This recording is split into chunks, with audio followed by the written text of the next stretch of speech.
Let's welcome students rotational डायनामिक्सच्या next लेक्चरमध्ये I am here to welcome all. आतापर्यंत आपण जे काही सर्क्युलर मोशन होता त्या सर्क्युलर मोशनचा पूर्ण सेक्शन कव्हर केला आहे. मागची त्याची जे आपण डीपीपी दिली ती त्या डीपीपीचं डिस्कशन आणि त्याचं सोल्युशन आपलं झालेलं होतं. ठीक आहे, तर आज आपण नवीन सेक्शनला सुरुवात करतोय म्हणजे ॲक्च्युअल रोटेशनल मोशन जो आहे तो तुमचा रोटेशनल मोशनला सुरुवात होते. ओके, तर आपण हेडिंग घेऊया.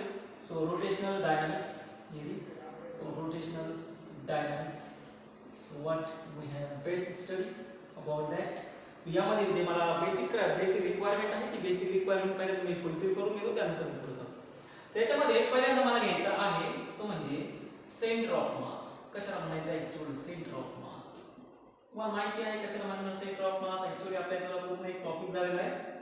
The point center of mass कशाला म्हणायचं? The point at which whole mass of the body is supposed to be concentrated. This is called as a center of mass. मग याचे काय आपण फॉर्म्युले घेतले आहे ते फक्त फॉर्म्युले मी एकदा रिवाइज करून घेतो. पहिला आहे position of the particle. Position of the particle at centre of मास. आणि ही पोझिशन होती r इज इक्वल टू, त्याला आपण घेतलं होतं m1r1 plus m2r2 plus m3r3 and so on up to mn rn divided by we get m1 plus m2 plus m3 up to mn. याला आपण जर घेतलं so r is equal to general त्याला म्हणतो position of the centre of mass. This is r centre of mass. we written as summation over I is equal to 1 to n. So mi ri divided by summation over I is equal to 1 to n. Here is a small n, so we get mi. हे जे equation होतं हे equation कशाचं होतं आपल्याला? तर हे equation general आपल्याला म्हणतो position of the centre of mass. Okay, त्यानंतर नेक्स्ट पॉइंट जो आहे is the position of the centre of मास. आता आपण घ्यायचा आहे सेकंड पॉइंट म्हणजे त्याला आपण घेतो velocity of the particle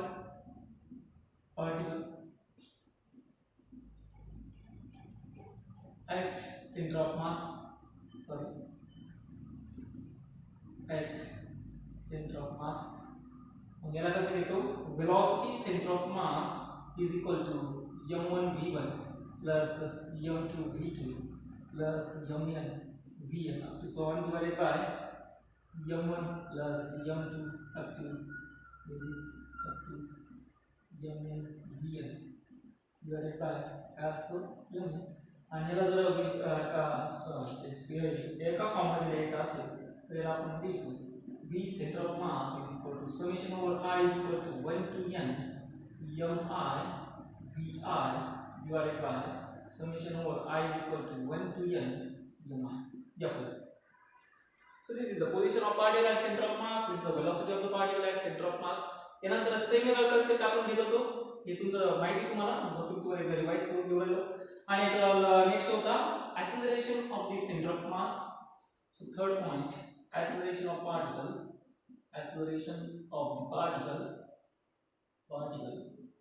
at center of mass.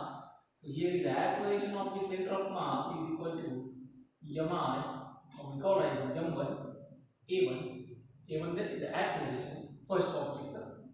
Next m2 a2 up to mn an divided by m1 plus m2 m3 up to mn. So here we written as acceleration of the center of mass is equal to summation over I is equal to 1 to n mi ai divided by summation over I is equal to 1 to n mi. या पद्धतीने आपण acceleration घेतो. जर आपल्याला force द्यायचा असेल तर आपण म्हणतो force acting on the center of mass is. So last point, force acting on the center of mass is. And the force acting on center of mass is equal to capital mass actually is the mass of that body multiplied by acceleration of the center of mass. So this is the actual way we have to find the force acting on the center of mass. आता तुम्हाला एक प्रश्न पडला असेल की सरांनी हे पूर्ण जे सेंटर ऑफ मास सांगितलं या सेंटर ऑफ मासचा या रोटेशनल डायनामिक्स सोबत काय रिलेशन? क्लिअर झालं? चला मग आता तेच रिलेशन जे आहे ते रिलेशन आता इथून पुढे आपल्याला बघायचं. करायचं सुरुवात. ओके, चला मग आता फर्स्ट पॉइंट आहे रिजिड बॉडी. कशाला म्हणायचं रिजिड बॉडी? चला घेऊया मग. माझ्या फर्स्ट लेक्चर मध्ये मी सांगितलं what is called as a rigid body. Rigid body here is rigid body. कशाला म्हणणार रिजिड बॉडी? मी तुम्हाला सांगितलंय अ rigid body having large number of or we call as assembling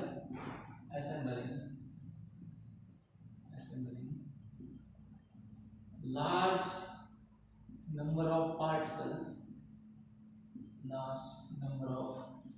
particles. This particle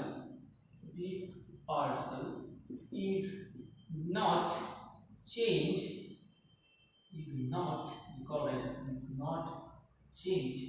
their mutual separation under any circumstances.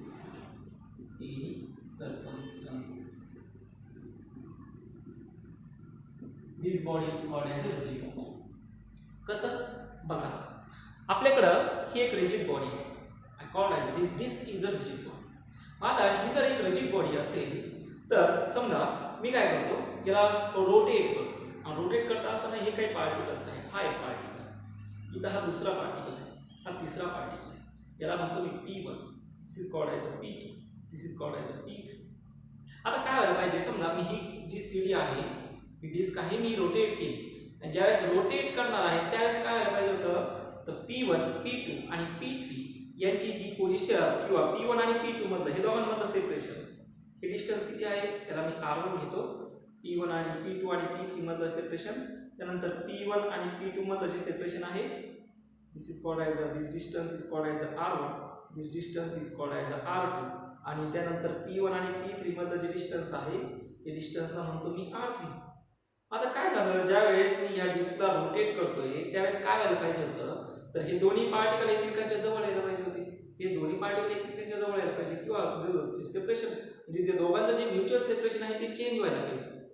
म्हणजे जर कुठलीही जर body मी rigid body consider नाही केली तर, पण जर ज्यावेळेस मी रिजिड बॉडी कन्सिडर करतो ना त्यावेळेस जे काही सेपरेशन असतं पार्टिकलमधलं, ते पार्टिकलमधलं सेपरेशन तुम्ही त्या बॉडीला आहेत, आयदर तुम्ही रोटेट करा, त्याला तुम्ही इकडे घेऊन जा, एनी सर्कमस्टन्सेस तुम्ही अप्लाय करा, कुठलेही फोर्सेस अप्लाय करा, ते जे सेपरेशन आहे ते सेपरेशन बदलत नाही. Then this body is called as a rigid. Shape बदलला नाही, साईज बदलली अजिबात नाही, then this body is called as a rigid body. मग अशा ज्या रिजिड बॉडी आहेत त्या काय काय असू शकतात, तर त्या रिजिड बॉडी असतील कुठल्या एक्झाम्पल सॉलिड स्फिअर असेल, रॉड असेल, डिस्क असेल, हे सगळे खूप सारे हे भरपूर सारे जे असतील जे सॉलिड फॉर्म मध्ये येतात, ज्यांचं सेपरेशन असतं, साईज आणि शेप दोन्ही चेंज होत नाही, त्याला आपण काय म्हणतो रिजिड बॉडी. मग अशी ह्या रिजिड बॉडीचा जो सेंटर ऑफ मास आहे त्या सेंटर ऑफ मासची पोझिशन काय आहे, तर बघा आता मी तुम्हाला काय करतो, एक चार्ट ड्रॉ करून देतो. त्या चार्टमध्ये मी या साईडला काही रिजिड बॉडी ठेवणार आहे आणि त्या साईडला काही position of the centre of मास. हे ऍक्च्युअली आपण घेतलंय, यावेळेस सेंटर ऑफ मासचा आपला चॅप्टर झाला त्याच्यामध्ये हे सगळं घेतलं. मी फक्त एक तुम्हाला चार्ट तयार करून देतो जेणेकरून पुढच्या जे काही कॅल्क्युलेशन्स आहेत ते कॅल्क्युलेशनमध्ये हा चार्ट तुम्हाला उपयोगी पडेल. ठीक आहे, चला आता बघूया ही रिजिड बॉडीचे डेफिनेशन्स माहिती झाले असेल. इथं मी एक नोट लिहून देतो. रिजिड बॉडी किंवा असं म्हणतो under any circumstances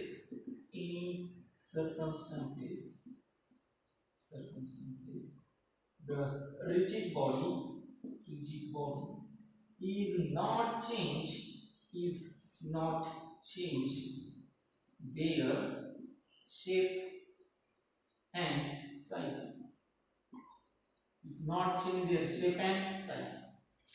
Then this body is called as a rigid.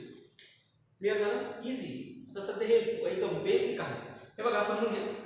आतापर्यंत मी एक बेसिक थिंग सांगतो की आतापर्यंत जेवढं आपण काही घेतलं ना, म्हणजे सर्क्युलर मोशन असेल, रोटेशनल मोशन आता आपण बघतोय, पण लॉज ऑफ मोशन असेल, सेंटर ऑफ मास असेल, न्यूटन्स लॉची इक्वेशन्स असतील, 1D 2D चे जे इक्वेशन्स असतील लिनियर व्हेलॉसिटीचे, लिनियर डिस्प्लेसमेंटचे, हे जेवढे काही लिनियर इक्वेशन्स, ट्रान्सलेशन मोशन, हे जेवढं काही बघितलं ना, हे सगळ्याचं कॉम्बिनेशन म्हणजे आपलं रोटेशन मोशन. पण त्या ठिकाणी आपण लिनियर मोशन न म्हणता तर ते एक कन्सेप्ट ऍड करणार आहोत. लिनियरला रिप्लेस करणार आहोत रोटेशन. क्लिअर झालं? लिनियरला आपण कशाने रिप्लेस करणार आहोत? रोटेशन. आता जसं लेक्चर तुम्हाला पुढे जाईल तसं समजेल की ऍक्च्युअली रोटेशन मोशन जरा फील आणून देतो की ऍक्च्युअली काय असतं रोटेशन मोशन. रोटेशन मोशन मध्ये प्रत्येक पार्टिकल कसा रोटेट होतो ते आपण बघूया. पण त्या अगोदर जरा एक सेंटर ऑफ मास एक चार्ट बनवून घेऊ. त्या चार्ट मध्ये मी काय बॉडीज ठेवलेले आहेत ज्या मला पुढे लागणार आहेत. त्यांचे पोझिशन ऑफ सेंटर ऑफ मास सुद्धा घेतलेले आहे ज्या की पुढच्या कॅल्क्युलेशनसाठी मला उपयोगी. ठीक आहे, मला तुम्ही काय करायचे, दोन कॉलम बनवायचे. So here is rigid body and another column is position of center of mass, position of center of mass. ठीक आहे, मग चला आता अशा छोट्या बॉडी जिथे आपण एकदा ड्रॉ करून घेऊ सर्व. So first one uniform hollow sphere. First one, uniform hollow sphere. Hollow sphere. मग जर आपली रिजिड बॉडी असेल, युनिफॉर्म हॉलो स्फियर जर असेल, अंडर एनी सर्कमस्टन्सेस त्याचा सेंटर ऑफ मास जर बदलत नसेल किंवा position of separation between two mutual दोन पार्टिकल मध्ये सेपरेशन बदलत नसेल तर then it is called as a rigid body. मग याची जी पोझिशन आहे सेंटर ऑफ मासची, ती पोझिशन आहे सेंटर ऑफ द स्फियर. हे माहिती असेल तुम्हाला, सेंटर ऑफ स्फियर. ॲक्च्युअली याचे प्रॉब्लेम्स आपण बरेचसे प्रॉब्लेम्स घेतलेले आहेत. सेकंड आहे uniform solid sphere. Uniform solid sphere याची जी पोझिशन आहे, position same, it is also centre of sphere. Third आहे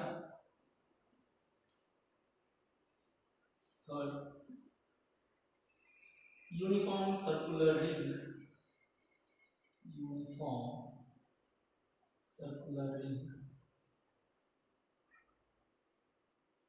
युनिफॉर्म सर्क्युलर रिंग त्याची position of centre of mass आहे centre of the ring. Centre of ring हे मला लागणार आहे ना सगळ्या गोष्टी, त्याच्यामुळे आपण ह्या फक्त एक चार्ट बनवून घेतोय. हा चार्ट तुम्ही जनरली सोबत ठेवायचा, तो प्रॉब्लेमसाठी खूप महत्त्वाचा आहे. फोर्थ आहे uniform circular disc. Uniform circular disc. म्हणजे युनिफॉर्म सर्क्युलर डिस्कचा जो सेंटर ऑफ मास आहे it is from the centre of disc is at actually center of disk. Next one, uniform rod. मी सगळ्या ठिकाणी युनिफॉर्मच देत आहे का? ॲक्च्युअली तुम्हाला युनिफॉर्म मध्ये सेंटर ऑफ मास कसा फाइंड करायचा हे माहिती आहे. जर मी युनिफॉर्म बॉडी जर घेतली तर त्याचा एक सेंटर ऑफ मास किंवा त्याचा आर सेंटर ऑफ मास हा फॉर्म्युला तुम्हाला माहिती आहे. Integration of x dm divided by integration of dm. हे वापरलं जातं युनिफॉर्म ऑब्जेक्टसाठी. म्हणजे ज्या ठिकाणी जे पार्टिकल्स असतात ते पार्टिकल कंटिन्युअस मॅनर्समध्ये असतात, डिस्क्रीट नाही. मी काय सांगतो, कंटिन्युअस सांगतो. त्यामुळे प्रत्येक ठिकाणी मी घेतलंय इज युनिफॉर्म. कंटिन्युअस म्हणजे काय आहे ते एकदम सिंपल आहे. बघा हीच डिस्क मी परत घेतो. या डिस्कवरती सगळे पार्टिकल्स काय आहे कंटिन्युअस फॉर्मेशनमध्ये, आणि प्रत्येक पार्टिकलचं सेपरेशन काय डिफरंट आहे. मी तुम्हाला सांगितलं कुठे हाय पार्टिकल आहे, हाय पार्टिकल दोघांमध्ये सेपरेशन आर आहे. मग याच्यावरती तुम्ही काय करा, सेंटर ऑफ मासची पोझिशन सांगा. ज्यावेळेस तुम्हाला हे दोन्ही पार्टिकल सेपरेटली सांगितले जातील त्यावेळेस तुम्ही इथं वापरणार आहे m1r1 plus m2r2 divided by m1 plus m. पण आता इथं तसं नाही आहे. तर इथं काय कंडिशन आहे, युनिफॉर्म बॉडीज आपण बघणार. युनिफॉर्म म्हणजे मी एवढा एक सेक्शन तुम्हाला सांगितला आणि ह्या सेक्शनचा जर तुम्हाला विचारलं position of centre of mass find करा या सेक्शनचं, त्या ठिकाणी तुम्हाला हे रिलेशन वापरायचं. R centre of mass is equal to x dm divided by integration of d. Clear झालं? Okay, easy. ओके, आता युनिफॉर्म रॉड आहे. युनिफॉर्म रॉड साठी its position of centre of mass is centre of rod. Okay, 6 number आहे hollow cylinder, hollow cylinder आणि hollow cylinder साठी आहे middle point, middle point, middle point,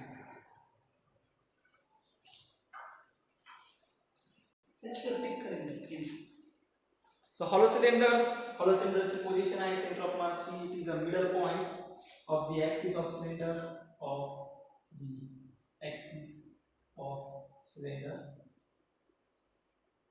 okay, त्यानंतर 7th one is solid cylinder.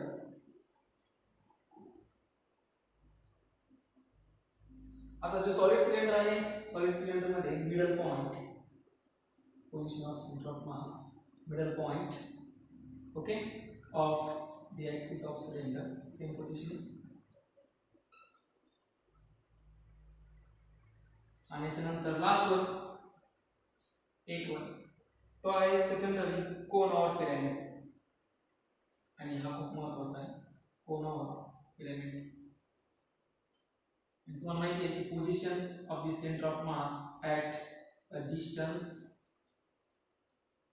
3h/2, या distance वरती त्याची position of the 3h/4 याची position of the centre of mass असते, where H is the height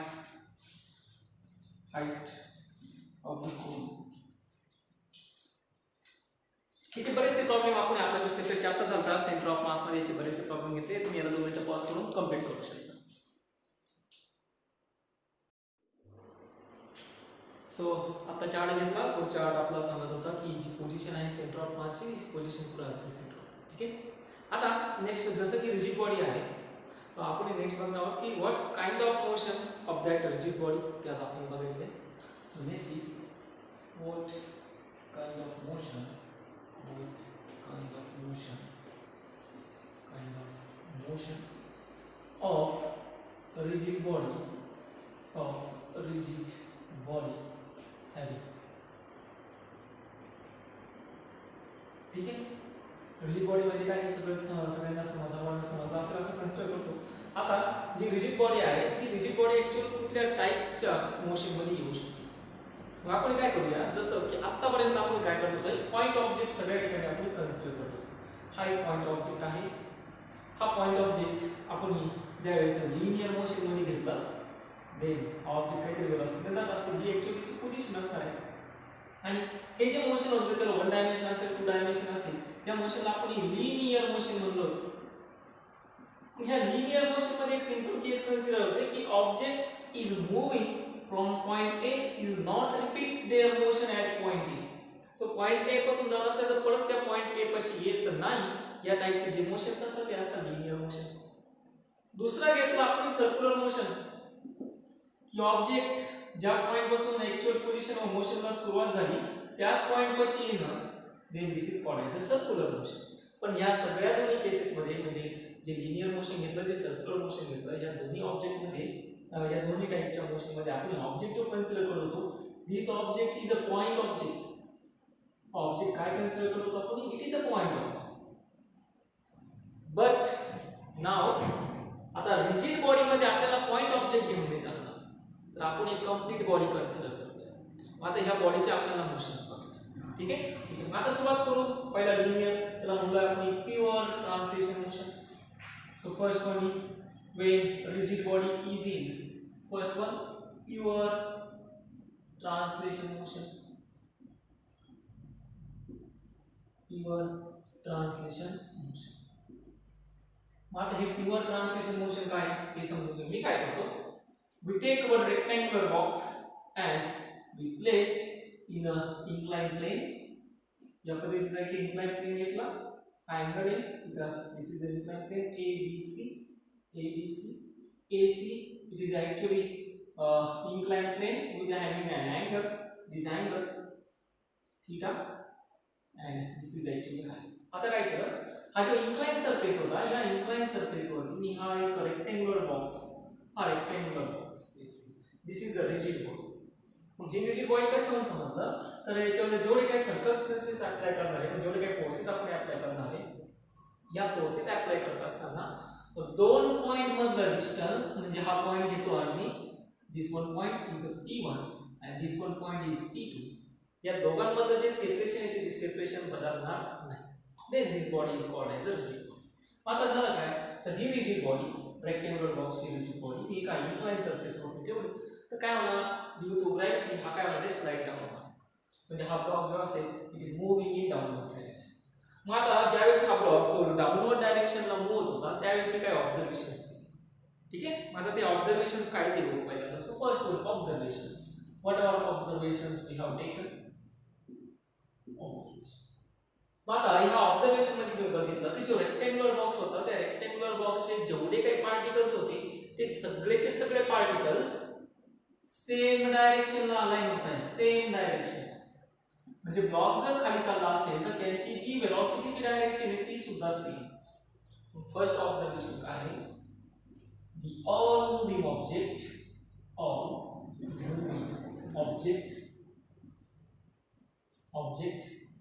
of a rectangular box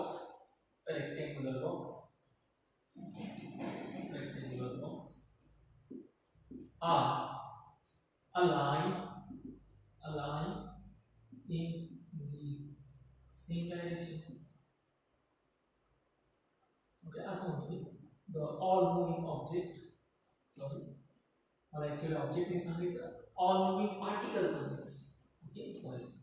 तर हे दोन particles आहेत, हे दोन पार्टिकल्स म्हणजे मी म्हणणार all moving particles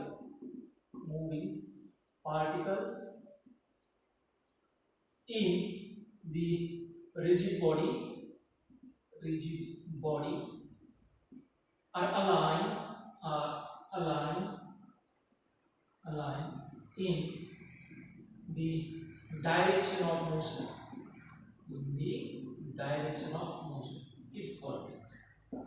बघा जेवढे काही पार्टिकल आहेत ते पहिले सगळेचे सगळे पार्टिकल जर ह्या पूर्ण रेक्टँग्युलर बॉक्सची जर आपण डायरेक्शन बघितली ती डायरेक्शन जर ऍक्च्युअली डाऊनवर्डला होती तर त्या दोन्ही पार्टिकलची जी अलाइनमेंट झाली ती सुद्धा पुढे झाली डाऊनवर्ड डायरेक्शनला. हे आपल्याला पहिलं ऑब्झर्वेशन. केव्हा, ज्यावेळेस ब्लॉक हा प्युअर ट्रान्सलेशन मोशन मध्ये होतो. प्युअर काय होता, ट्रान्सलेशन मोशन. बॉक्स सरळ खाली येतोय, पार्टिकलची डायरेक्शन सुद्धा पुढे आली डाऊनवर्ड, पार्टिकल सुद्धा खाली. मग आता एक टाइम घेतला मी, पर्टिक्युलर इन्स्टंट टाइम घेतला. म्हणजे ब्लॉक समजा ह्या पोझिशनला आला असेल आणि ह्या पोझिशनला हे दोन्ही पार्टिकल्स असतील आणि हा इथून इथपर्यंत येण्यासाठी जो टाइम लागलाय, for example time t equal 2 second. ह्या 2 सेकंदला जर मी ऑब्झर्वेशन घेतले तर ह्या पार्टिकलची वेलोसिटी आणि ह्या पार्टिकलची वेलोसिटी काय आहे, सेम आहे. मग सेकंड ऑब्झर्वेशन काय आहे, at any instant of time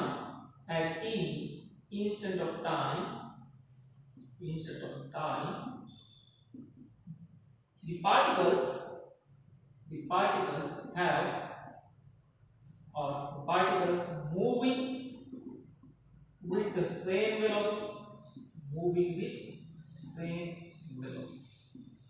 तर मला इथे एक ऑब्झर्वेशन भेटलं. सेकंड ऑब्झर्वेशन कुठलाही टाइम घेतला, for example me time t equal 2 second घेतला. या 2 सेकंड मध्ये काय भेटलं, जे पार्टिकल होते जे मूव्ह होते त्यांची वेलोसिटी काय होती, सेम होती.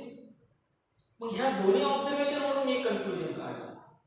आता ते कन्क्लुजन काय होतं, हे कन्क्लुजन असेल का प्युअर ट्रान्सलेशन मोशन मध्ये ज्यावेळेस रिजिड बॉडी ही मूव्ह होत असते at any instant of time the velocity of both the particles, whatever particle are present in that rigid body, is having same. ती काय असेल, सेम. मग ते कन्क्लुजन काढलं. ते कन्क्लुजन आहे in pure translation motion or pure translatory motion म्हणलं तरी चालेल. translatory motion the at any instant of time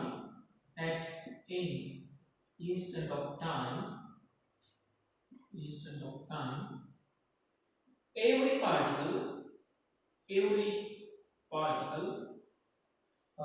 are moving with same velocity. हे कन्क्लुजन. म्हणजे पहिल्यांदा काय केलं, ही रिजिड बॉडी घेतली आणि ही रिजिड बॉडी आपण ट्रान्सलेटरी मोशन मध्ये चेक केलं. तर ट्रान्सलेटरी मोशन मध्ये मला काय भेटलं, सगळ्या पार्टिकलची जी वेलोसिटी होती ती वेलोसिटी सेम आहे. मग जर मला कायनेमॅटिक इक्वेशन वापरायचे असेल तर इथं कोणते कायनेमॅटिक इक्वेशन वापरणार आहे? Linear kinematic equation. या ठिकाणी काय मोशन कसं आहे? ट्रान्सलेटरी मोशन आहे. 1 डायमेन्शन चाललंय, 2 डायमेन्शन चाललंय, 3 डायमेन्शन चाललं. त्या कंडिशन मध्ये जे काही whatever kinematic equation we are using that is all are the linear kinematic equations. मग ते लिनियर कायनेमॅटिक इक्वेशन तुम्ही पॉइंट P1 जरी अप्लाय केले आणि पॉइंट P2 वर जरी अप्लाय केले तरी त्या दोघांचे जे काही रिझल्ट भेटणार आहे ते रिझल्ट काय असेल? सेमच असेल. हे कुठं झालं? प्युअर ट्रान्सलेटरी मोशन मध्ये. आणि हेच ऍक्च्युअली आपण घेतलंय कुठं? आतापर्यंतचे जेवढे पार्ट 1 चे चॅप्टर झाले ते सगळ्यांमध्ये आपण या टाइपचे मोशन्स बघितले सगळ्यांमध्ये. बरोबर? ठीक. आता काय करू की आपण ही रिजिड बॉडी आहे ती ट्रान्सलेटरी मोशन मध्ये तर चेक केली, पण आता ही रिजिड बॉडी मी रोटेटिंग मोशन मध्ये चेक करतो. ठीक आहे? ओके. याला पॉज करून तुम्ही कंप्लीट करू शकता. Second, in rigid body in rotational motion. हे झालं फर्स्ट ट्रान्सलेटरी मोशन और ट्रान्सलेशन मोशन. आता सेकंड आहे रोटेशनल मोशन. आता ऍक्च्युअल आपला हा जो चॅप्टर आहे ना तो चॅप्टर इथून सुरुवात होतो. म्हणजे आतापर्यंत जे घेतलं जे आता दोन्ही तीन लेक्चर मध्ये झालं ते सगळं मी पॉइंट ऑब्जेक्ट कन्सिडर केलं. हा एका ठिकाणी मी व्हेकल कन्सिडर केली, पण ती व्हेकल सुद्धा मी ॲज अ ट्रीट केली पॉइंट ऑब्जेक्ट आहे. पण आता ज्या वेळेस मी रोटेशनल मोशन बघणार आहे त्या रोटेशनल मोशन मध्ये ऍक्च्युअली इट इज ऍप्लिकेशन. आणि हे थोडंसं कॉम्प्लिकेटेड आहे. ऍक्च्युअली कॉम्प्लिकेटेड नाही म्हणताय ना मी, त्याला कॉम्प्लिकेटेड हा शब्द काढून टाकलो. थोडंसं क्रिटिकल कंडिशन मधून आपल्याला हे जे काही सगळे कन्सेप्ट आहे त्या कन्सेप्ट आपल्याला आता ओव्हरव्ह्यू करायचे. ठीक आहे? ओके. आता रिजिड बॉडी कशामध्ये ठेवली? Rotational motion. मग आता ज्या वेळेस इफ रिजिड बॉडी आता इथे व्यवस्थित लक्ष द्या. If rigid body in rotational motion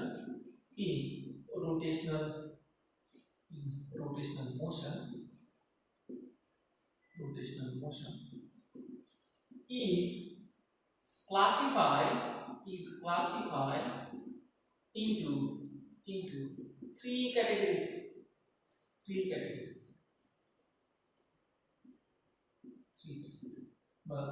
ज्यावेळेस रिजिड बॉडी ही रोटेशनल मोशन मध्ये येणार आहे त्यावेळेस त्याला 3 कॅटेगरी मध्ये क्लासिफाय केलं. त्या तिन्ही कॅटेगरी मी लिहून देतो, one by one me explain करणार.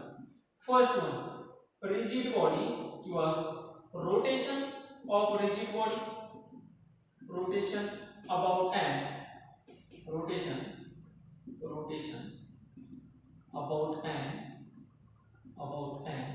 fixed axis. काय असतं ते तुम्हाला सांगतो. सध्या फक्त मी याच्या 3 categories. Rotation about an fix axis, दुसरा आहे rotation about an axis in translation. कसं असतं ते मी तुम्हाला सांगतो, टेन्शन घेऊ.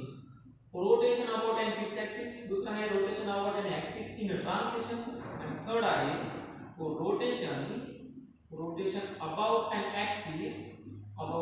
Axis in rotation.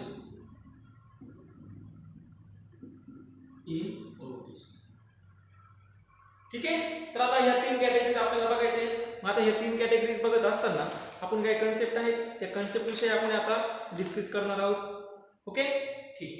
3 कॅटेगरी समजल्या. पहिली rotation about an fix axis, दुसरी rotation about an axis in translation, आणि तिसरी आहे rotation about an axis in rotation. आता वन बाय वन आपण याला अभ्यास करायला सुरू.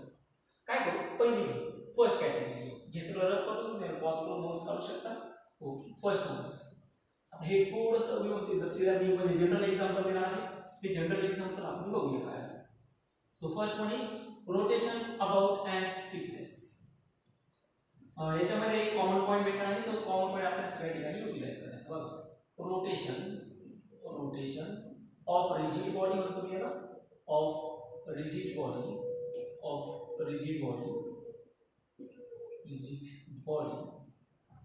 about an fixed axis. मग हे कसं समजून घ्यायचं? ठीक आहे? ओके. बघा हे कसं समजून घ्यायचं तर आपण एक सिंपलचं एक्झाम्पल घेऊ. फॅन बघितलं सर्वांनी? फॅन. ओके. मग फॅन काय असतं रे? समजा हा एक व्हर्टिकल रूफ असेल, रूफ. ओके. आणि ह्या रूफला हा तुमचा जी ॲक्सिस आहे जो रॉड आहे तो रॉड तुम्ही असा फिट केलेला असतो, हा रॉड तुम्ही फिट केला. त्यानंतर हा फॅन असेल, फॅनचा हा रोटर या आणि हा रोटर तुम्ही असा फिक्स करता. नंतर त्याला ब्लेड्स वगैरे जोडतात ते नंतर येतं, पण हा रोटर तुम्ही फिक्स केला आणि काय करता, स्विच ऑन करता त्यावेळेस रोटर फिरतो. रोटर काय होतो, फिरतो. रोटर काय झाला, फिरायला सुरुवात झाली. हे ऍक्सिसचं काय होतं, कोण सांगेल? हा ऍक्सिस काय असतो, स्टेशनरी असतो, पण रोटर फिरतो. मात्र म्हणजे त्याच्यात रोटेशन अबाउट फिक्स ऍक्सिस पुढे झालं ना, ऍक्सिस फिक्स आहे, रोटेशन त्याच्या अलाउन्स आहे. अजून एक एक्झाम्पल देऊ. समजा डोर असेल, डोर तुम्ही दरवाजाला धक्का देता, ओके, आईला असा डोर असेल आणि तुम्ही याला काय करता, धक्का देत असता. ज्यावेळेस धक्का देता त्यावेळेस इथे हिंग्स असते, छोटे छोटे हिंग्स, आणि ज्यावेळेस तुम्ही याला पुश करता त्यावेळेस हे हिंग्स अशा रोटेट होत असतात. दरवाजा पुश केला तो असा इकडे येऊन जाणार, तर पुश केला तो इकडे येईल. मग या सगळ्या कंडिशन मध्ये जे रोटेशन झालं ते रोटेशन कुठे झालं रे, about fix axis, about and fix axis. म्हणजे ऍक्सिसच्या अलाउड रोटेशन झालं त्या ऍक्सिसला म्हणायचं this is called as axis of rotation. याला काय म्हणतो आपण, ऍक्सिस ऑफ रोटेशन. आणि एखादी बॉडी जर रिजिड बॉडी रोटेट जर करायची असेल तर ती कशाच्या तरी अलाउन्स रोटेट होत असेल ना, कशाच्या ज्याच्या अलाउन्स रोटेट होते त्याला म्हणायचं ऍक्सिस ऑफ रोटेशन. क्लिअर झालं? सो रोटेशनल डायनॅमिक्स मध्ये हा अतिशय महत्त्वाचा पॉइंट आहे, तो म्हणजे ऍक्सिस ऑफ रोटेशन. काय असतं हा axis of rotation, what is mean by axis of rotation, ते लिहून घेतो. ऍक्सिस ऑफ रोटेशन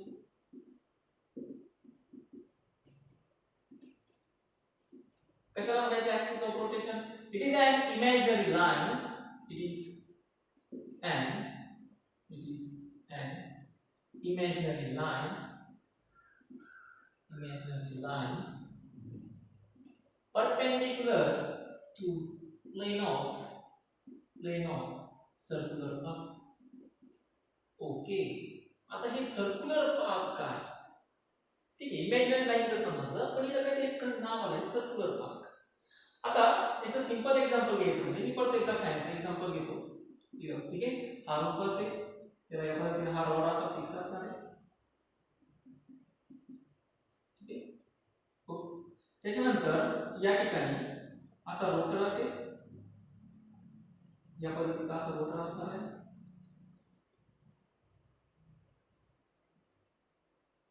या ठिकाणी असं हा सॉलिड रोटर असतो. याच्यामध्ये इलेक्ट्रॉनिक्स तुम्हाला चांगल्या प्रकारे माहिती, because you are having specialization in electronics. त्यानंतर याला प्लेट्स जोडलेले असतात. या ठिकाणी ब्लेड्स असतील.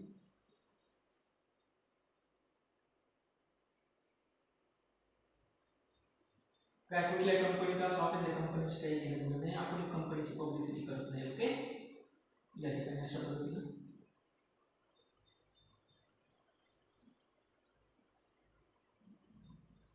ठीक आहे. My drawing is not good that much. Okay, आता काय होतं, ज्यावेळेस हा फॅन रोटेट होतो ना त्यावेळेस मी कन्सिडर करतो की फॅन ज्यावेळेस रोटेट होत असताना हा रोटर काय होतो, रोटेट होतो, आणि ही जी ऍक्सिस आहे ही फिक्स आहे, आणि हिला आपण म्हणतोय axis of rotation. Axis of rotation, तुम्हाला ऍक्सिस ऑफ रोटेशन काय सांगितलंय, एक इमॅजिनरी लाईन टाका. ठीक आहे, इमॅजिनरी लाईन टाका, ही एक इमॅजिनरी लाईन, हिला म्हणतो मी ऍक्सिस ऑफ रोटेशन. आणि ज्यावेळेस हा रोटेशन होत आहे त्यावेळेस मी ऑब्झर्वेशन जर केलं, समजा या जो फॅन असेल इथं एखादा हा ब्लेड जो असेल आणि त्या blade rigid body plane line आहे, मग याच्या ठिकाणी हा एक पॉइंट असेल. हा पॉइंट म्हणजे particle of that plane of line, हा पार्टिकल आहे त्या ब्लेडचा. हा पार्टिकल काय होणार आहे, जर रोटर जर फिरत असेल तर पार्टिकल सुद्धा काय करणार, रोटेशन मोशन परफॉर्म करणार.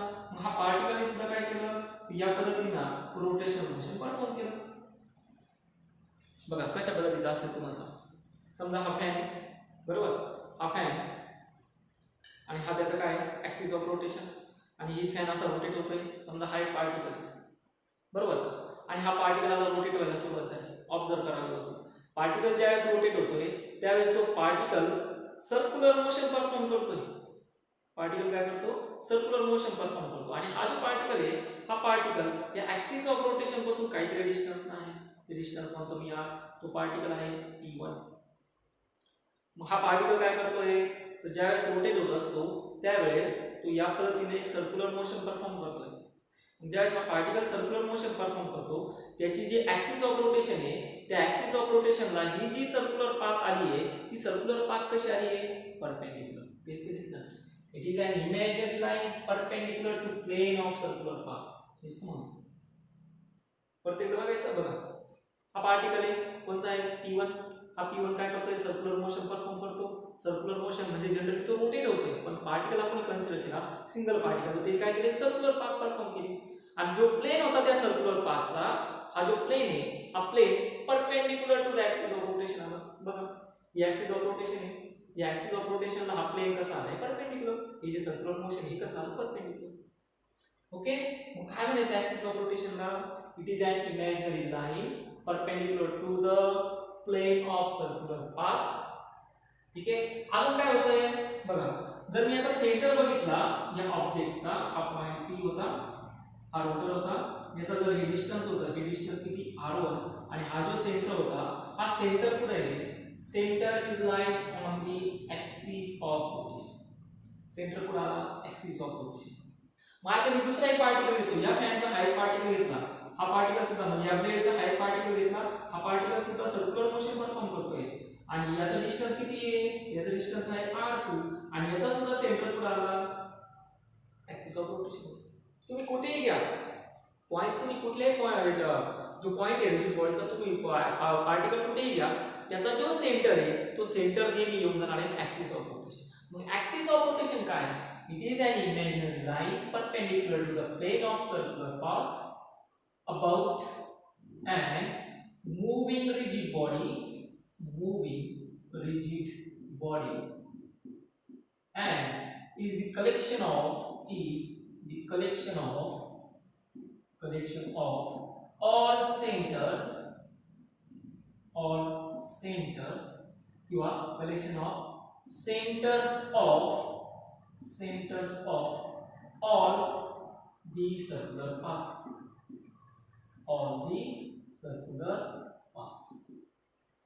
याला म्हणायचं असतं axis of rotation. I think you getting the idea about the axis of rotation. Simple, it is an imaginary line perpendicular to the plane of circular path about an moving rigid body and is the collection of center of all the circular path. Clear झालं, याला म्हणणार आपण axis of rotation. आता अजून clear करू. पहिल्यांदा मी काय घेतलंय, rotation of rigid body about an fix axis. आता अजून जर क्लियर केलं, मी कुठला एक arbitrary shape of the rigid body घेतली, ही एक घेतली, any arbitrary shape of the rigid body. Actually तिचा कुठलाही शेप नाहीये, म्हणून त्याला म्हणतो मी arbitrary shape of the rigid body. या पद्धतीची घेतली आहे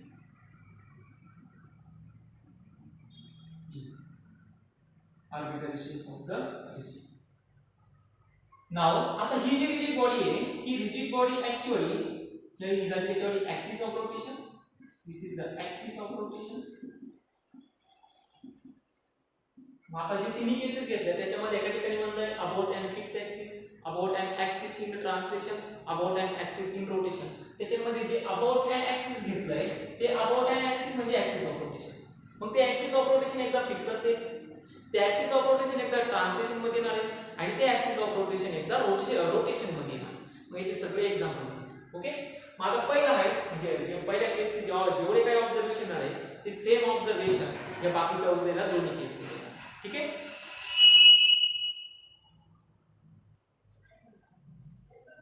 आता याचे ऑब्झर्वेशन बघू. मग आता ज्यावेळेस ही रिजिड बॉडी एका फिक्स ऍक्सिस होती रोटेट होते त्यावेळेस या रिजिड बॉडीचे मी काही पार्टिकल घेतो. मग हा एक पार्टिकल घेतला, याला म्हणतो मी p1.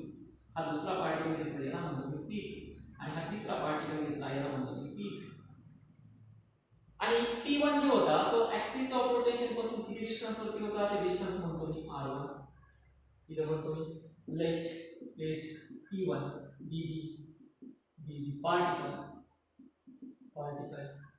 on the rigid body is at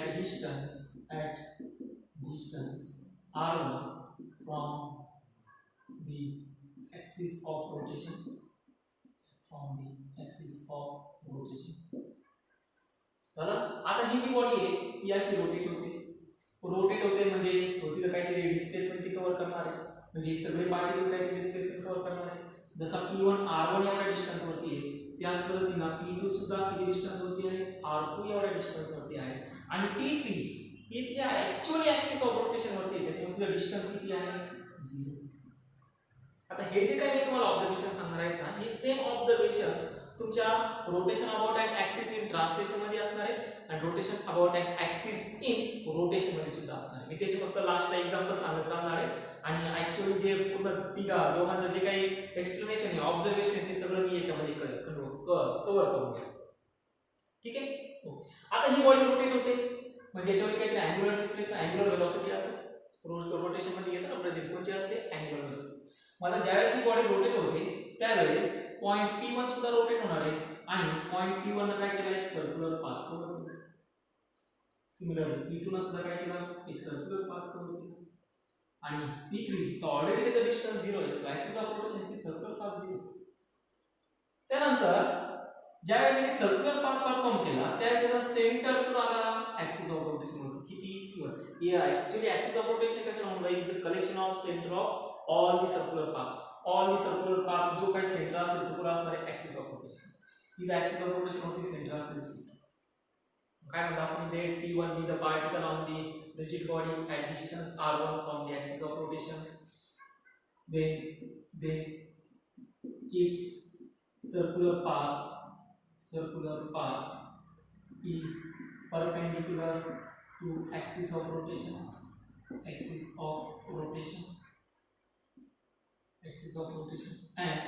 its center C1 at the axis of rotation. हे काय ऑब्झर्वेशन. आता हे जे काय ऑब्झर्वेशन मी P1 साठी घेतलं, म्हणजे जे काही थेरी मी P1 साठी केली, जे काही कन्स्ट्रक्शन मी P1 साठी केलं, सिमिलर टू कोणासाठी असणार आहे, similar to P2 also. Same observation P2 साठी. ठीक आहे. ओके. आता बॉडी रोटेट होते, P1 सुद्धा रोटेट होतोय, P2 सुद्धा रोटेट होते, P3 ऍक्च्युअली पुढे आहे on the axis of rotation म्हणून त्याचा डिस्टन्स 0 आहे. आता मी याचे काही ऑब्झर्वेशन्स घेणार आहे, पण त्या ऑब्झर्वेशन करून काही कन्फ्युजन काय क्लियर झालं सर्वांना. कन्स्ट्रक्शन समजलं काय, P1 with the particle on a rigid body. Actually इकडे तुम्हाला बोर्ड साठी नाही, पण ऍक्च्युअली मला तुम्हाला सांगायचं काय, ऍक्सिस ऑफ रोटेशन सांगायचं आहे. ऍक्सिस ऑफ रोटेशन मध्ये एक टर्म कॉन्स्टंट असते, ती कॉन्स्टंट टर्म तुम्हाला सांगायची, एक टर्म व्हॅरी होत असते ती तुम्हाला सांगायची. हे दोन्ही पॉईंट जर तुम्हाला समजले, अख्खा रोटेशनल डायनामिक्स तुम्हाला समजले. करायची सुरुवात. मग चला आता मी ऑब्झर्वेशन्स घेतो. हे झालं असं त्याला निरप करतो, काय ऑब्झर्वेशन्स आहे ते observation. So observations rotation about and fix axis. आता हे जे ऑब्झर्वेशन येणार आहे ते दोन्ही केसेस मध्ये सेम असेल. याचा एक्झाम्पल तुम्हाला समजला असेल. एक्झाम्पल काय, रोटेटिंग फॅन. कोणता fan, rotating fan which is fix on the roof of the house. Clear झालं. ओके. So first observation. मग त्याचे ऑब्झर्वेशन बघायला सुरुवात. पहिलं ऑब्झर्वेशन मी काय केलं, ज्या वेळेस हे दोन्ही पार्टिकल, मी दोन म्हणतो, तिसरा अजून मी घेतलेला नाही, म्हणून मी काय म्हणणार आहे, if P1 and P2 are moving around the circular path, it cover the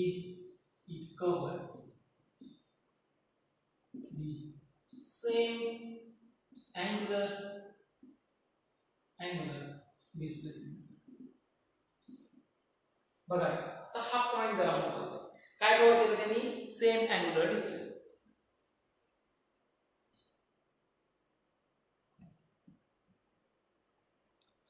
okay. दिसतंय सर्वांना. बघा काय कव्हर केलं त्यांनी, अँग्युलर डिस्प्लेसमेंट जे होतं ते अँग्युलर डिस्प्लेसमेंट सेम आहे. ही कशावर समजलं मला सेम आहे समजून घ्या. ज्या वेळेस ही रिजिड बॉडी एकदम स्लोली, आपण काही नाही करणार, ज्यावेळेस ही रिजिड बॉडी रोटेट होत होती त्यावेळेस रोटेट होत असताना जेवढी काही डिस्प्लेसमेंट P1 कव्हर करणार आहे, सेम डिस्प्लेसमेंट. कोणतं डिस्प्लेसमेंट, अँग्युलर डिस्प्लेसमेंट. म्हणजे ज्यावेळेस बॉडी रोटेट होत होती, काही पार्टिकल कुठे प्रेझेंट आहे बॉडीमध्ये, रिजिड बॉडीचे पार्टिकल्स आहेत, त्यांचं सेपरेशन एकमेकांपासून काय बदललं का नाही. त्यामुळे ज्यावेळेस बॉडी रोटेट होणार आहे त्यावेळेस बॉडीला जेवढं काय अँग्युलर डिस्प्लेसमेंट कव्हर करणार आहे म्हणजे बॉडी 10 डिग्री रोटेट झाली 20 डिग्री टिल्ट झाली 30 डिग्री टिल्ट झाली तर पार्टिकल P1 सुद्धा आणि P2 सुद्धा सेम अँगलनी टिल्ट होणार आहे रोटेट होणार आहे सेम अँगल चेंज होणार नाही. मग अँगल जर बदलला नाही तर एक क्वांटिटी कॉन्स्टंट असते कोणची अँग्युलर वेलोसिटी. हेच मला तुम्हाला सांगायचं काय सांगायचंय ज्या वेळेस रिजिड बॉडी रोटेट होत असते त्याच्या पार्टिकलवरती जी अँग्युलर वेलोसिटी असते ती अँग्युलर वेलोसिटी सेमच असते सगळ्या पार्टिकल्स. म्हणजे P1 साठी सुद्धा अँग्युलर वेलोसिटी सेमच येणार आहे P2 साठी सुद्धा अँग्युलर वेलोसिटी सेमच येणार आहे आणि P3 साठी सुद्धा अँग्युलर वेलोसिटी सेमच येणार आहे. तुम्ही P1 P2 P3 सोडून अजून किती पार्टिकल जर घेतले तर त्यांच्यासाठी अँग्युलर वेलोसिटी बदलत नाही. सिंपल रिजन का बदलत नाही कारण हे दोन्ही रिजिड बॉडी आहे दोघांमधलं सेपरेशन चेंज होणार नाहीये. पण हा जो P1 जर 10 डिग्रीना डिस्प्लेस झाला तर P2 सुद्धा 10 डिग्रीना डिस्प्लेस होणार आहे. कुठून ऍक्सिस ऑफ रोटेशन पासून. हा मान्य त्यांच्यावर डिस्टन्स जे काय डिस्टन्स डिफरंट आहे त्यांची रेडियाई डिफरंट आहे रेडियाई डिफरंट असेल काय बदलतं ते पण सांगतो but angular velocity is not change. Definitely its angular displacement is same so its angular velocity and angular acceleration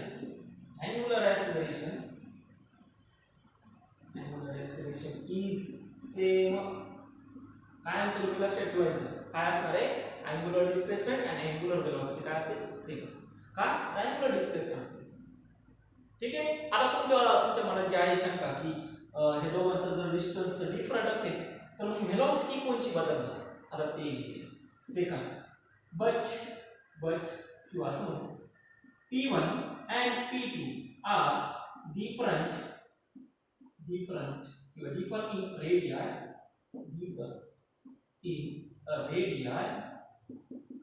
then its linear velocity is not same. काय बदलतं लिनियर वेलोसिटी. हा एकदम सोपं आहे. याची रेडियस याच्यापेक्षा जास्त याची रेडियस याच्यापेक्षा कमी मग याची ही लिनियर वेलोसिटी आली टँजेन्शियल याची ही लिनियर वेलोसिटी आली टँजेन्शियल दोघांची लिनियर वेलोसिटी बदलली का आणि डिस्टन्स चेंज झाला ना लिनियर वेलोसिटी बदलली. क्लियर झालं सर्वांना. सोपं आहे. लिनियर वेलोसिटी काय असते डिस्प्लेसमेंट अपॉन टाइम. इथं जर डिस्प्लेसमेंट चेंज झाला ऑब्जेक्टचं रेडियस बदलल्यामुळे डिस्प्लेसमेंट बदलणार आहे. डिस्प्लेसमेंट चेंज झाला तर लिनियर वेलोसिटी सुद्धा बदलेल. म्हणून काय घेतलं P1 and P2 are differ in radii then its linear velocity is not same and its linear acceleration is also not same. चला आता तुम्हाला एक गोष्ट एकदम क्लिअर झाली की ज्यावेळेस रिजिड बॉडी ही रोटेशनल मोशन परफॉर्म करते त्यावेळेस त्याचा ओमेगा काय असतो सगळ्या ऑब्जेक्टचा सगळ्या पार्टिकलचा ओमेगा काय असतो सेम असतो आणि वेलोसिटी काय होते चेंज होते. कोणची वेलोसिटी व्हेरी गुड कुठली लिनियर वेलोसिटी चेंज होते अँग्युलर वेलोसिटी सेमच असते. क्लिअर झालं सर्वांना. ओके. मग आता तुम्ही म्हणशाल सर हे झालं P1 चं हे झालं P2 चं P3 चं काय ओके घेऊया. In particle P3 its distance from your particle P3 is parallel to axis of rotation so its distance from the axis of rotation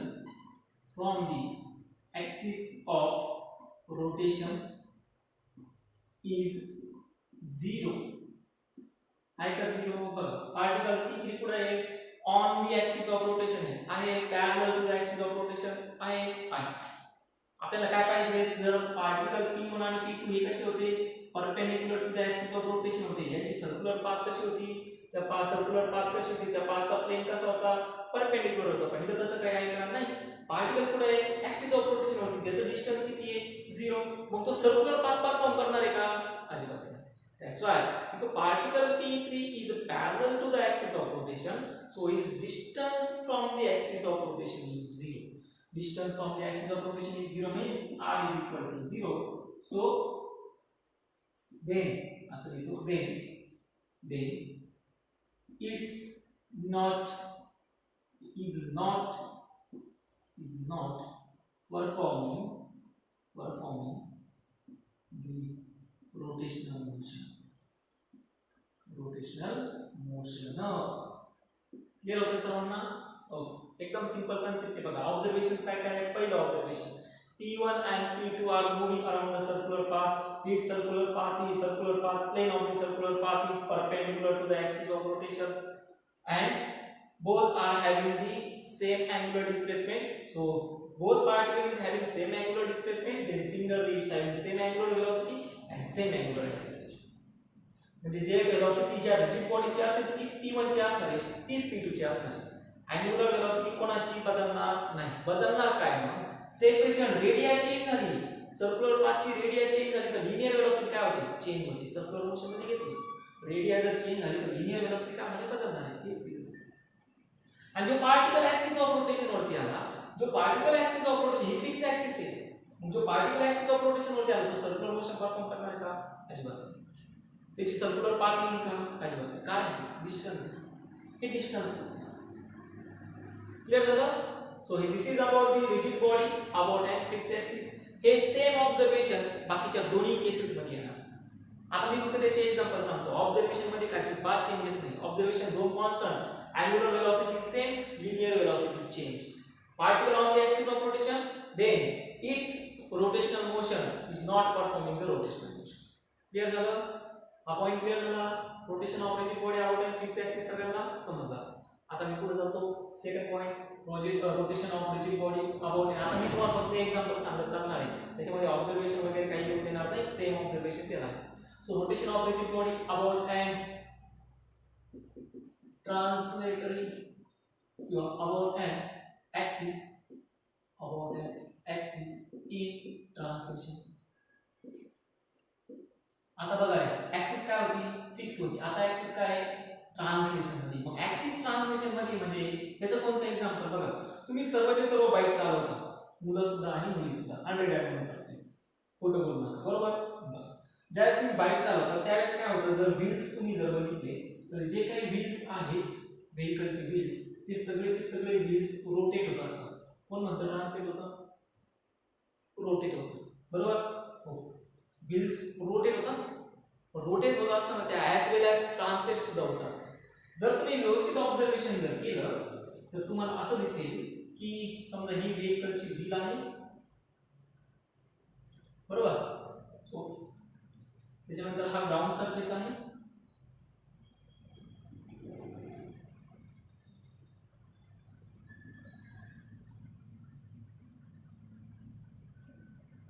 ground surface he व्हेकलची wheel. त्यानंतर या ठिकाणी एक्सल असतो, व्हेकलचा Excel असतो ना, तो एक्सल असा टाकलेला असतो या पद्धतीने. तो एक्सल असेल, तो एक्सल असा टाकलेला असेल, व्हेकल अशी पुढे एक्सल असणार आहे आणि व्हेकल अशी फिरणार आहे. दिसतेच तुम्हाला? असं दिसेल असं या पद्धतीने ही व्हेकल अशी फिरणार आहे. हा ग्राउंड सरफेस, ही व्हेकल अशी फिरणार. व्हेकल फिरत असताना जो ऍक्सिस आहे, हा ऍक्सिस काय होणार आहे? व्हेकल फिरते, बरोबर? पण व्हेकल कोणासोबत फिरते? ग्राउंडच्या विथ रिस्पेक्ट टू ग्राउंड. त्याच्यासाठी रेफरन्स पॉईंट कोण आहे? ग्राउंड. ग्राउंड काय? फिक्स आहे. मग व्हेकल फिरते, मग व्हेकल आणि ग्राउंड मध्ये काय झालं? फ्रिक्शन झालं. Due to friction the vehicle is translated like that. Rotating but also translating. The motion is happening in the same time. म्हणजे या ठिकाणी जो ऍक्सिस होता, जसं मागच्या प्रॉब्लेम मध्ये झालं, तो ऍक्सिस काय होता? फक्त रोटेट होती. ऍक्सिस फिक्स होता, पण इथं तसं नाहीये. तो व्हील रोटेट पण होते आणि व्हील त्या ऍक्सलला ट्रान्सलेट सुद्धा करते. व्हील रोटेट सुद्धा होत असते आणि व्हील ऍक्सलला ट्रान्सलेट सुद्धा करत असते. This is the rotation of rigid body about an axis in translation. हे ऍक्च्युअली एक्झाम्पल. मग याच्यामध्ये काय होतं? ऑब्झर्वेशन सेम असणार आहे, फक्त इथं ही व्हील अशी रोटेट होते, एक्सेल काय आहे? फिक्स आहे. एक्सेल काय होतं? पुढे असा ट्रान्सलेट होतोय. आणि जर मी पॉइंट बघितले, समजा हा एक पॉइंट जर घेतला P1, या याच्यामध्ये लिनियर वेलोसिटी. हा इथे जर पॉइंट घेतला हा P1, हा काय असेल? P2. मग हा P1 काय करतो या पद्धतीनं सर्क्युलर मोशन परफॉर्म करतो. हा P2 असेल हा सुद्धा काय करतो इथं सर्क्युलर मोशन परफॉर्म करतो. मग याच्यावरची वेलोसिटी कुठे आली टॅन्जेन्शियल. त्यानंतर समजा मी इथं जर पॉइंट P घेतला हा काय असेल P3. मग या P3 चं जर ऑब्झर्वेशन घेतलं ना तर हा P3 इथं रोटेशन मोशन नाही परफॉर्म करणार तर हा काय करणार आहे ट्रान्सलेशन मोशन परफॉर्म करेल. हा P3 विलाशी रोटेट होते याची वेलोसिटी इकडे आली म्हणजे हा P3 काय करतोय फक्त ट्रान्सलेशन मोशन परफॉर्म. हा P3 रोटेशन मोशन परफॉर्म. हा स्टेशनरी आहे. हा ग्राउंड आणि याच्या कॉन्टॅक्ट मध्ये स्टेशनरी आहे. मग हा P3 नंतर हा जर इथं घेतला मी P4 तर P4 ची काय झाली वेलोसिटी. कुठली वेलोसिटी लिनियर वेलोसिटी. आणि हा P4 काय करतो या ठिकाणी रोटेशन मोशन परफॉर्म करतो. P3 नाही करत का P3 नाही करत कारण ग्राउंडच्या कॉन्टॅक्ट मध्ये तो त्याला होल्ड करून ठेवणार आहे आणि फ्रिक्शन मुळे तो इकडे येणार आहे B पुढे जाणार आणि जी ऍक्सिस असेल ती ऍक्सिस अशी ट्रान्सलेट होत चालेल आणि व्हील अशी रोटेट होत चालेल ऍक्सिस ट्रान्सलेट होत चालेल. This is the example of rotation about an axis in translation. मग याच्यामध्ये कंडिशन काय same angular velocity same linear velocity change. Angular displacement same, linear displacement change. This is the example of rotation about an axis in translation. Clear झालं सर्वांना? आता third second आहे हा actually second होता आणि last one rotation of rigid body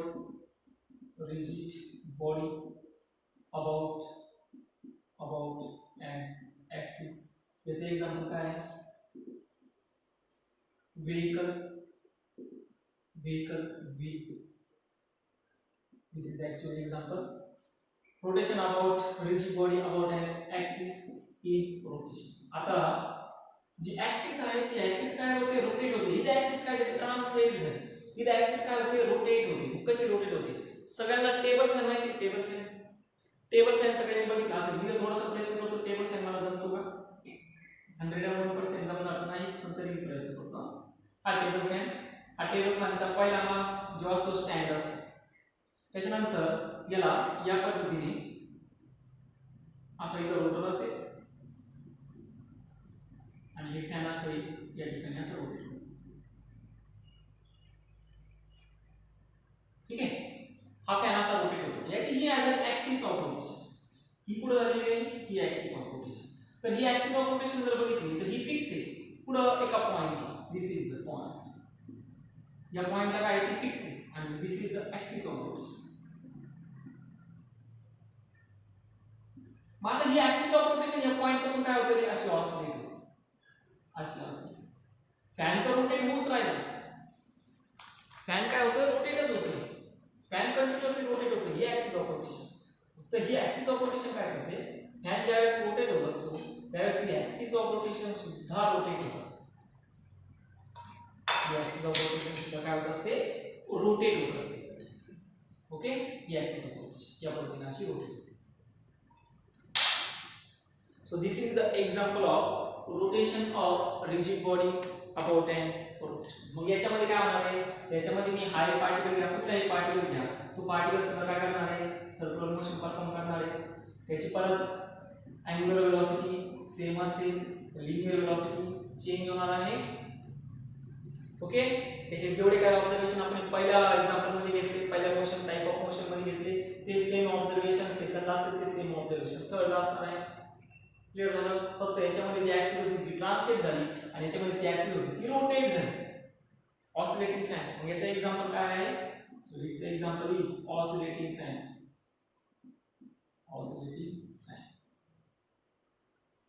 I think you are getting idea about the axis of rotation and the motion of rigid body. आता तुम्हाला थोडंसं मान्य आहे थोडंसं अवघड झालं असेल की ग्रास्पिंगला थोडा प्रॉब्लेम आला असेल की ऍक्च्युअली हा कन्सेप्ट जी आहे थोडी डायजेस्ट करायला थोडीशी जड जाते. पण एवढी काय जड नाही जाणार की तुम्ही त्याला एकदम विसरून जाणार. इंटरेस्टिंग आहे. तर तुम्हाला तीन गोष्टी समजून घ्यायच्या आहेत जे आज आपण बघितल्या. रिजिड बॉडी म्हणजे काय असते त्यानंतर ऍक्सिस ऑफ रोटेशन काय असते आणि ऍक्सिस ऑफ रोटेशन फिक्स केव्हा ट्रान्सलेट काय ट्रान्सलेटर म्हणजे ऍक्सिस ऑफ रोटेशन ट्रान्सलेट होणार रोटेटिंग म्हणजे तर ऍक्सिस ऑफ रोटेशन रोटेट होणार. ओके ठीक. आता जे आपण पुढचा पॉइंट बघणार आहोत तो खूप महत्त्वाचा आहे म्हणजे तुम्ही लगेच नाही घेतली काळजी नका. पण तो पॉइंट असा आहे बघा समजा एखादा ऑब्जेक्ट आहे त्या ऑब्जेक्टला तुम्ही वेलोसिटी दिली. आता ऑब्वियसली ऑब्जेक्टला काहीतरी मास येणार त्यानंतर तो ऑब्जेक्टला काहीतरी तुम्ही फोर्स अप्लाय केला, force is equal to mass multiply by acceleration.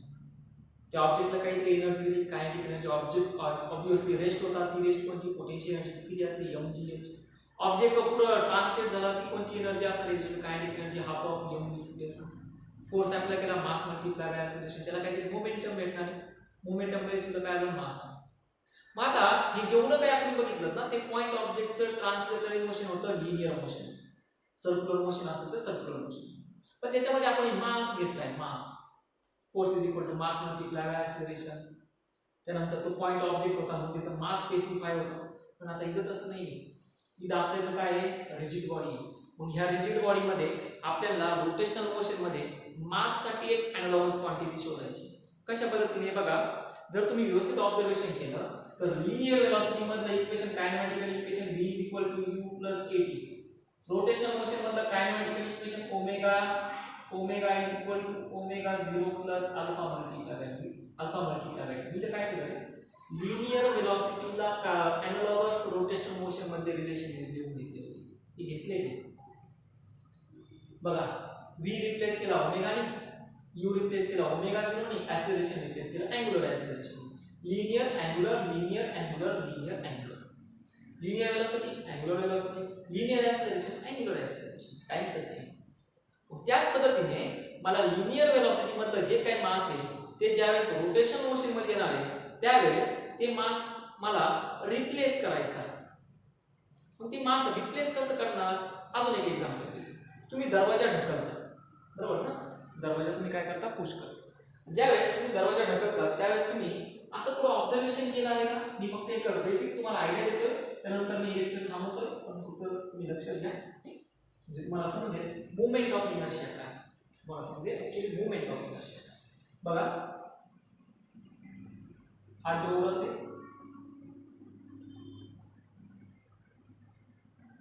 ठीक आहे, आणि त्याच्यावर अशा हिल्स असतील आणि तुम्ही या दरवाजाला ढकलता. दरवाजाला ढकलत असताना तुम्ही इथं फोर्स अप्लाय करता, ह्या पॉइंटला तुम्ही ह्या पॉइंटला कोणीच फोर्स अप्लाय नाही करत. तुम्ही कुठं फोर्स अप्लाय करता, ह्या पॉइंटला, ह्या पॉइंटला, किंवा हिल्स वरती कोणी फोर्स अप्लाय करताय, तुम्हाला माहिती ना, हिल्स वरती किती फोर्स अप्लाय करा तो तिकडून दरवाजा उघडणार नाही. तर तुम्ही काय करता, या ठिकाणी फोर्स अप्लाय करता, ह्या पॉइंटला फोर्स अप्लाय करता आणि फोर्स अप्लाय करून दरवाजा तुम्ही ओपन करता किंवा पुल करता, दरवाजा काय करून देतात, क्लोज करून देतात. या पॉइंट जर तुम्ही इथं व्यवस्थित बघितलं ना तर ही ऍक्सिस ऑफ रोटेशन आहे आणि या ऍक्सिस ऑफ रोटेशन पासून याचं काहीतरी डिस्टन्स आहे. आणि ज्या ठिकाणी तुम्ही फोर्स अप्लाय केला त्या ठिकाणचं काहीतरी मास आहे. म्हणजे रोटेशनल मोशन मध्ये तुम्हाला जो काही फोर्स अप्लाय केला त्या फोर्स मध्ये जो मास येणार आहे तो नुसता तुम्हाला m घेऊन नाही चालणार, तर तो m actual axis of rotation पासून किती डिस्टन्सला आहे ते डिस्टन्स सुद्धा तुम्हाला घ्यावं लागेल. आणि ही जी कन्सेप्ट आहे ना हीच कन्सेप्ट असते रोटेशनल मुवमेंट ऑफ इनर्शियाची. टेन्शन घेऊ नका, जे काय मुवमेंट ऑफ इनर्शिया असेल ते मुवमेंट ऑफ इनर्शिया आपण पुढच्या लेक्चरला घेऊया. पण आतापर्यंत जेवढे काय रोटेशनल डायनामिक्सचे लेक्चर झाले ते व्यवस्थित बघा. आजचं लेक्चर व्यवस्थित अंडरस्टँड करून घ्या, त्याचे नोट्स काढा. त्याच्या नोट्स तुम्हाला आता जेवढं काय आज शिकवलं ते सगळं कॉम्पिटिटिव्ह एक्झामसाठी, कॉम्पिटिटिव्ह एक्झामची कन्सेप्ट व्यवस्थित क्लिअर करून. Okay, thank you.